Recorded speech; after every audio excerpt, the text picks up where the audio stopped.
కన్యారాశి వారికి శుక్రగ్రహం యొక్క మార్పు ఏ విధంగా ఉండబోతుంది అంటే ఇక్కడ భాగ్యాధిపతి ద్వితీయాధిపతి అయిన శుక్రుడు వీళ్ళకి అష్టమ స్థానంలో ఉండటం వల్ల అనేక లాభాలు కలుగుతాయి. ఎలాంటి లాభాలు అని ముందుగా చూసుకునేటట్టయితే వీళ్ళకి లాభాలతో పాటు కొన్ని నష్టాలు కూడా కలిగే అవకాశాలు ఉంటాయి. అంటే ఎలాంటి లాభాలు ఎలాంటి నష్టాలు?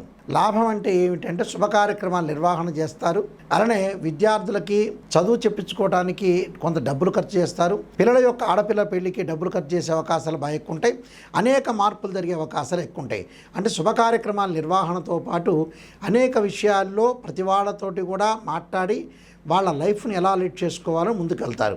అంటే బంగారు ఆభరణాలతో పాటు బంగారు దుస్తులు కొనుగోలు చేయటం, ప్రతి దానిలో కూడా కొంత ఆలోచన చేసి ముందుకు వెళ్తారు. అనేక రకమైన మార్పులు, అనేక రకమైన పరిణామాలు చెందే అవకాశాలు, దాంతోపాటు ఉద్యోగ ప్రయత్నాలు సఫలీకృతం కావటం, అలానే మొండి బాకీలు వీళ్ళకి వసూలు అవుతాయి. విదేశాల్లో పెట్టుబడులు పెట్టడం, హోటల్స్ రెస్టారెంట్స్ వాళ్ళకి బాగా లాభాలు కలుగుతాయి. ఇక్కడి నుంచి మనం విదేశాలకు వెళ్ళటం వాళ్ళు, ఈ రాశి వాళ్ళు అక్కడ హోటల్స్ రెస్టారెంట్లు పెట్టి బాగా అధిక లాభాల బాటలో ఉండే అవకాశాలు ఎక్కువ ఉంటాయి. అలానే ఉద్యోగస్తులు కూడా కంపెనీలు కూడా విదేశాలకు వెళ్ళి డబ్బులు సంపాదించే అవకాశాలు బాగా ఎక్కువ ఉంటాయి. కాబట్టి టోటల్గా వాళ్ళు విదేశాలకు వెళ్తారు. విద్యార్థులు కూడా మంచి యూనివర్సిటీలో సీట్ రావటం జరగటం జరుగుతుంది. దానితో పాటు ప్రత్యేకమైన శ్రద్ధతోటి అనేక మార్పులతోటి అనేక లాభాలు కలిగే అవకాశాలు బాగా ఎక్కువ ఉంటాయి. అంటే ప్రతి దానిలో కూడా వాళ్ళు విజయం సాధించే అవకాశాలు ఎక్కువ ఉంటాయి.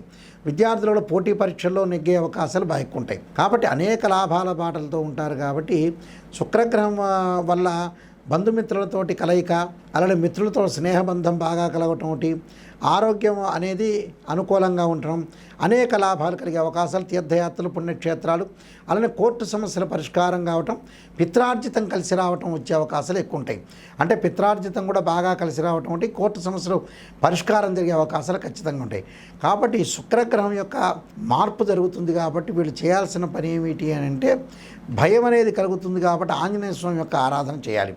ఆంజనేయ యుద్ధే వాయుపుత్రాయ ధీమే తన్నో హనుమత్ ప్రచోదయాత్ అనే మంత్రాన్ని మరి మంగళవారం పూట చదువుకోవాలి. మంగళవారం రోజున తమలపాకులతోటి ఆంజనేయ స్వామి యొక్క పూజ చేయటం వల్ల కూడా వీళ్ళకి మంచి సుఫలితాలు జరిగే అవకాశాలు ఖచ్చితంగా ఉంటాయి.